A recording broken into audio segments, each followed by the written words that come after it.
Computer practice set का set number 2, ये इसमें ऐसे प्रश्न को शामिल किया गया है जो हाल ही के रेलवे के एग्जाम में पूछे गए हैं, जैसे एनटीपीसी इत्यादि में, जो कि आपको एएलपी, ग्रुप डी, आरपीएफ इत्यादि की जो एग्जाम आने वाली है उस सभी में पूछा जा सकता है।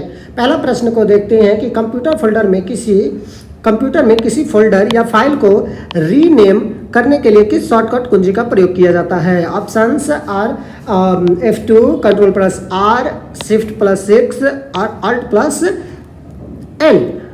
आंसर क्या होगा? तो F2 जो है वो किसी भी फाइल या फोल्डर को रीनेम करने के लिए ये सामान्य शॉर्टकट की है। Ctrl+R से एक्सेल में सेल को रिफ्रेश करता है। Shift+6 से वर्ड पैनल के बीच नेविगेशन के लिए होता है। और Alt+N ये क्या करता है? पावर पॉइंट को में इंसर्ट टैब को खोलने के लिए यूज होता है। अगला प्रश्न है कि बूटिंग शब्द किससे संबंधित है? नेटवर्क कनेक्शन से, कंप्यूटर को बंद करना, कंप्यूटर को प्रारंभ करना, डेटा ट्रांसफर करना। तो आंसर होगा कंप्यूटर को प्रारंभ करना। बूटिंग शब्द का आशय होता है कंप्यूटर को शुरू करना। उसको शुरू करने में ऑन करते वक्त जो उसका ऑपरेटिंग सिस्टम लोड होता है वही कहलाता है बूटिंग। नेक्स्ट प्रश्न है कि 1 किलोबाइट में कितने बाइट्स होते हैं? 512, 1000, 224 या 2048। आंसर देखेंगे कि 1 किलोबाइट में कितने होते हैं? 1024। 1 KB में कितने होते हैं? 1024 बाइट्स होते हैं। ये इस प्रकार से चलता है KB, MB, GB, TB, PB, यानी kilobyte, megabyte, gigabyte, terabyte, petabyte. KB, MB, GB, TB, PB, mega, giga, tera, peta, exa, इस तरह से पढ़ते हैं। अब देखिए ध्यान से, ये 1 MB अगर रहता है तो KB में कितना हो जाएगा? 1024 KB। अगर ये 1 GB है, अगर ये 1 GB है, MB कितना हो जाएगा? तो 1024 MB। ठीक है। अगर ये 1 TB है, 1 TB है, तो इसका वैल्यू GB में कितना हो जाएगा? 1024 GB। सेम उसी तरह से ये इधर की ओर चला जाएगा। अगला प्रश्न है कि इंटरनेट पर किसी वेबसाइट को एक्सेस करने के लिए कौन सी चीज़ आवश्यक होती है? अगर आपको कोई भी वेबसाइट खोलना है तो आपको क्या चाहिए? हार्ड डिस्क चाहिए होगा, ऑपरेटिंग सिस्टम चाहिए होगा, URL चाहिए होगा या फायरवॉल चाहिए होगा। आंसर देखेंगे कि हमें चाहिए होगा क्या? URL का मतलब होता है यूनिफॉर्म रिसोर्स लोकेटर, यानी वेबसाइट का एड्रेस। बिना वेबसाइट के एड्रेस से आप किसी भी वेबसाइट को एक्सेस नहीं कर पाएंगे। तो इसमें हमारा आंसर हो जाएगा URL, ऑप्शन नंबर 3। नेक्स्ट प्रश्न है कि MS वर्ड में टेक्स्ट को बोल्ड करने के लिए, MS वर्ड में टेक्स्ट को बोल्ड करने के लिए कौन सी शॉर्टकट की है? ऑप्शंस है Ctrl+U, Ctrl+B, Ctrl+I, Ctrl+Shift+B। तो आंसर हम लोग देखेंगे क्या? Ctrl+B, B for bold, Ctrl+B, B for bold, Ctrl+U, U for underline, Ctrl+I, I for italic. Clear? Ctrl+B bold, Ctrl+U underline, Ctrl+I italic. ये किस में यूज होता है? तो MS वर्ड में टेक्स्ट को एडजस्ट करने के लिए, यानी टेक्स्ट पर किसी भी प्रभाव के लिए। जैसे आपको बोल्ड करना है तो Ctrl+B, अंडरलाइन करना है तो Ctrl+U, इटैलिक करना है तो Ctrl+I। ओके।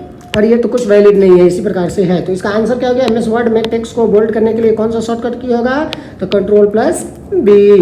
नेक्स्ट प्रश्न है कि एक्सेल में कॉलम और रो को इंटरसेक्शन को क्या कहते हैं? मैंने प्रश्न ऐसे है कि एक्सेल में क्या किया? ये कॉलम है और इस तरह से रो है। अब ये इंटरसेक्स कर रहा है, ये सब इंटरसेक्स कर रहा है। तो ये जो गैप बन रहा है, इस गैप को हम क्या बोलते हैं? ऑप्शन दिया है बॉक्स, टेबल, सेल या ग्रिड। तो देखेंगे ध्यान से, ये जो बॉक्स छोटा छोटा बन रहा था उसको हम लोग क्या बोलेंगे? सेल, यानी कॉलम रो इंटरसेक्शन को हम क्या बोलते हैं? सेल बोलते हैं। आप उसको बॉक्स बोल सकते हैं, ग्रिड बोल सकते हैं, टेबल बोल सकते हैं। ये जेनेरिक नाम है, सभी लोग यूज करते हैं, लेकिन टेक्निकल नाम में उसको क्या बोलते हैं? हम लोग सेल बोलते हैं। तो हमारा आंसर हो जाएगा option number C, cell. Next है कंप्यूटर वायरस से सुरक्षा के लिए प्रयोग क्या किया जाता है? Option A Notepad, B antivirus, C MS Paint, D PowerPoint. तो हम कंप्यूटर वायरस से बचाने के लिए क्या करेंगे, नाम से ही पता चल रहा है एंटी वायरस। किसका यूज करेंगे हम लोग, एंटी वायरस का यूज करेंगे। बाकी जो ऑप्शन में था Notepad, MS Paint, PowerPoint, ये सब क्या है, एप्लीकेशन है, ये सुरक्षा प्रदान नहीं करता है। नेक्स्ट प्रश्न नंबर 8 है कि यदि कंप्यूटर सिस्टम बार बार हैंग होता है, या मोबाइल भी देखते हैं ना, आपका मोबाइल भी क्या करता रहता है, कभी कभी हैंग होता रहता है, तो उस कंडीशन में आपको क्या जांचना चाहिए, इंटरनेट स्पीड को, रैम की उपलब्धता को, यूपीएस के कनेक्शन को, यूपीएस मोबाइल में तो होता नहीं है, यानी बैटरी के कनेक्शन को, या प्रिंटर की सेटिंग को। तो समझेंगे ध्यान से कि अगर कंप्यूटर आपका बार बार हैंग होता है तो हम देखेंगे उसमें रैम क्या है, कितना जीबी रैम खाली है। अगर रैम पूरा भरा हुआ रहेगा तो आपका सिस्टम, कंप्यूटर या मोबाइल बार बार हैंग करेगा। इसीलिए हमें अपने रैम को खाली करके रखना चाहिए। ओके, दिमाग में ज़्यादा कचरा भर जाने से क्या होता है, दिमाग में जल्दी जल्दी काम नहीं करता है, हैंग करता रहता है, इसीलिए उसको खाली रखना जरूरी है। ठीक है, तो रैम की उपलब्धता देखना जरूरी है ताकि कंप्यूटर बार बार क्या होगा, हैंग नहीं होगा। रैम की कमी से कंप्यूटर क्या हो जाता है, स्लो हो जाता है या हैंग होने लगता है। ओके, टास्क मैनेजर, अगला प्रश्न नंबर 9 है कि टास्क मैनेजर ओपन करने के लिए शॉर्टकट कुंजी क्या है। Ctrl+T, Ctrl+Alt+, डिलीट, Ctrl+Escape, फिर Ctrl+Shift+S। तो नीचे जो लैपटॉप में देखिएगा नीचे एक टास्क बार होता है, उसको ओपन करने के लिए शॉर्टकट कुंजी क्या है, तो उसके लिए है Ctrl+Alt+, डिलीट। ये 3 वाला है और इसी टाइप का प्रश्न ज़्यादा पूछा जाएगा क्योंकि सिंपल वाला क्वेश्चन तो बहुत एग्जाम में पूछा जा चुका है। तो Ctrl+Alt+, डिलीट ये किसके लिए होता है, टास्क मैनेजर को ओपन करने के लिए शॉर्टकट की है। यदि तीनों का आप दबाएंगे तो टास्क मैनेजर खुल जाएगा। ठीक है, नेक्स्ट प्रश्न है कि वेब ब्राउज़र का उदाहरण है, बताइए इसमें से वेब ब्राउज़र कौन कौन है। तो पहला दिया MS Word, Windows Explorer, Google Chrome, Paint. ठीक है, प्रश्न का आंसर क्या होगा, गूगल क्रोम। ये क्या है, गूगल क्रोम क्या है, तो ये ब्राउज़र है जिसके माध्यम से बहुत सारे इंटरनेट को एक्सेस करते हैं। MS वर्ड एप्लीकेशन है, विंडोज एक्सप्लोरर एप्लीकेशन है और MS पेंट भी क्या है, एप्लीकेशन ही है।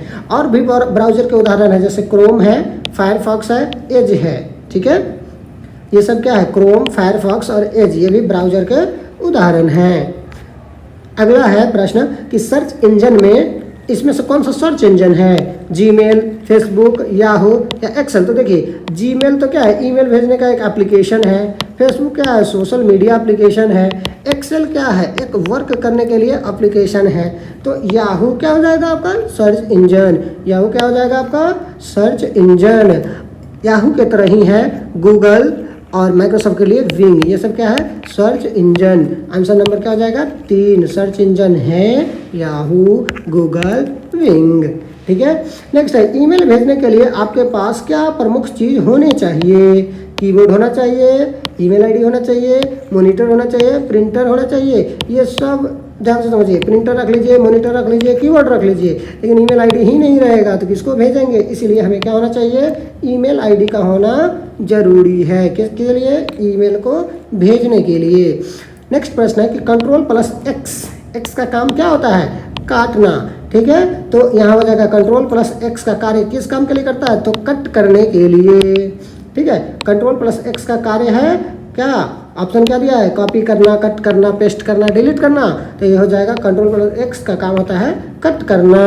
ओके, Ctrl+X कट करना, Ctrl+C कॉपी करना, Ctrl+V पेस्ट करना। इससे पहले हम लोग देखे थे Ctrl+I italic, Ctrl+U underline, Ctrl+B bold.